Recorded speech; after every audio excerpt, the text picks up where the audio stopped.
Cities in England. Bradford. In recognition of your desire to learn more about the cities in England, we want to talk about Bradford. We will be talking about the city of Bradford rather than the metropolitan borough of Bradford. We are sure you already knew we were not talking about the Bradford in Ontario, Canada, the one in New Zealand, and definitely not the one in Sierra Leone, Africa, and not one of many Bradfords in the US.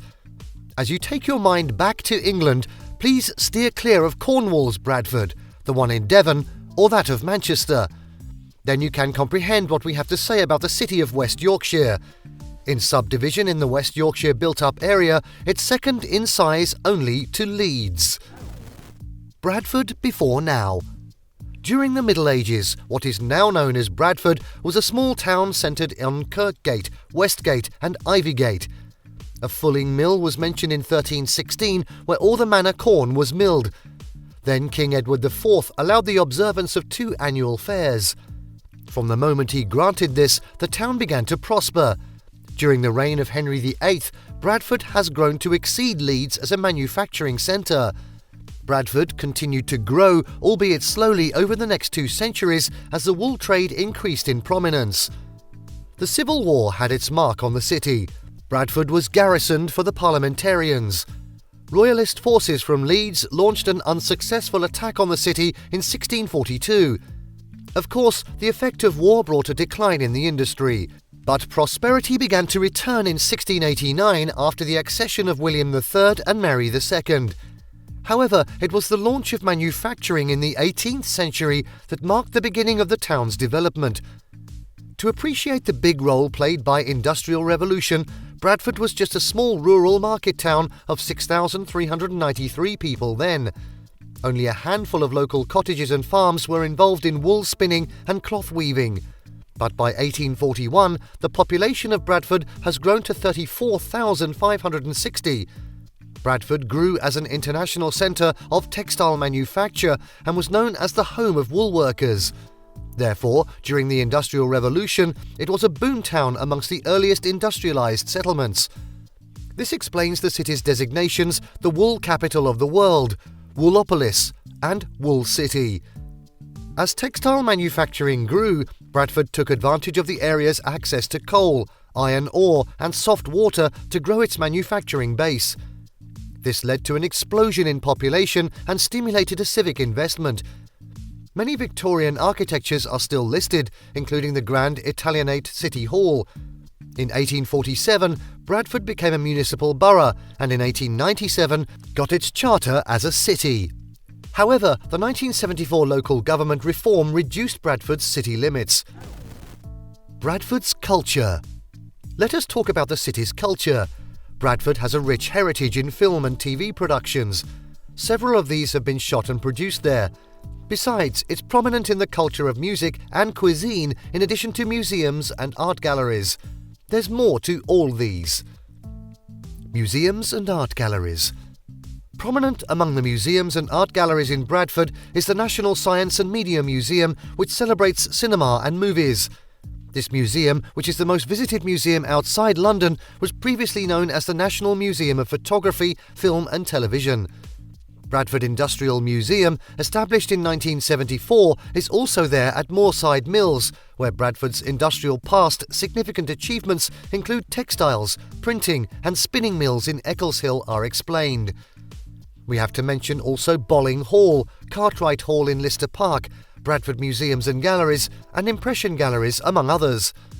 You can learn more about this in our video about free attractions in Bradford. Music. Some of the rock bands making Bradford their base are New Model Army, Anti-System, Chantal McGregor, Death Cult, Fundamental, My Dying Bride, 1 Minute Silence, Redwire, Scars on 45, Smokey, Southern the Cult, The Scene and TerrorVision. It is the home of songwriters Tasmin Archer, Teddy Sinclair and Kiki Dee, the first white British signed by Motown. Bradford is the birthplace of the guitar player and composer Alan Holdsworth. The influence of Bradford on punk rock has been noticeable since 1980. Other groups came up in the 1990s that promoted the image of the town. Culinary Art. When Bradford was first crowned Curry Capital of Britain, it seemed as though the organisers of the award didn't look well enough. However, it later saw off Glasgow and Wolverhampton and other strong contenders to establish its place in the curry culture. The Culinary Art of Bradford scored highly not just for each restaurant's quality of food and service, but also for food hygiene, a good understanding of the curry restaurant sector, and its success in cooperation with food charity. The Curry Tree is raising funds towards alleviating the plight of and providing healthy food for the poor in Southeast Asia. Bradford's International Food Academy impressed the judges as much as Jamie's Ministry of Food. The people of Bradford. The residents and natives of Bradford are called Bradfordians. Among the notable Bradfordians is David Hockney, a multi-skilled draftsman, painter, photographer, printmaker and stage designer.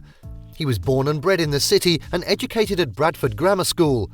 Frederick Delius, a composer, was born in 1862 to a family of German descent in Bradford and made great marks before his death in 1934. Another painter and draftsman was Sir William Rothenstein, who was also a writer on art. A notable classical musician from the city was Rodney Friend, a violinist born in 1940, the youngest person to ever lead the London Philharmonic Orchestra. Scientist Friedrich Wilhelm Jurich, professor of forensic medicine and bacteriologist, was another Bradfordian. In the field of medicine, he went a long way in conquering anthrax in the wool trade. Others are Sir Edward Appleton, discoverer of the ionosphere, and Nobel Prize winner Robert Turner, a pathologist who pioneered the use of chemotherapy in fighting cancer at the Bradford Royal Infirmary. Industrialist Sir Jacob Behrens, an Anglo-German textile merchant who contributed to making the city a major exporter of woolen goods. As per the last census figure, there were 522,452 people in Bradford, belonging to 106,680 households, with a population density of 4,560 per square kilometre. As of then, whites made 67.5%. Of the total population, 26.83% were Asians, 2.5% mixed race, 1.8% blacks, 0.7% Arabs, and 0.8% are from other races. Crime rate in Bradford. Some high-profile crimes have occurred in Bradford. One such was the shooting of Bradford PC Sharon Beshenevsky. There was also a report of Manningham riots that occurred between the 10th and 12th of June 1995. We can also mention the 2001 Bradford race riots, which led to 297 arrests, 187 charges of riot, and 45 charges of violent disorder, with a total of 200 jail sentences, adding up to 604 years. The crime rate in Bradford has been on the high side, notably higher than the national average. Between the 12 months from November 2020 to October 2021, the city's average crime rate of 66.9 per 1,000 is 185% higher than the national crime rate. Violent crime makes up 41% of all crimes reported in the area. The total number of reported violent crimes is 34,900. When compared with the previous 10 months, the number has increased by 8.6%. Cost of living in Bradford. The average cost of living in Bradford is $1,193. It is ranked 4,030th out of 9,294 cities in a global ranking, while it's 262nd out of 277 in the same ranking of the UK cities, and 222nd out of 231 in England. Considering the available stat, the median after-tax salary is $1,871. This is enough to cover living expenses for more than 45 days or 1.6 months. When viewed holistically, however, the cost of living in Bradford may not make it one of the most livable cities. For instance, the cost of living for a single person is $1,193, while it is $2,966 for a family of 4.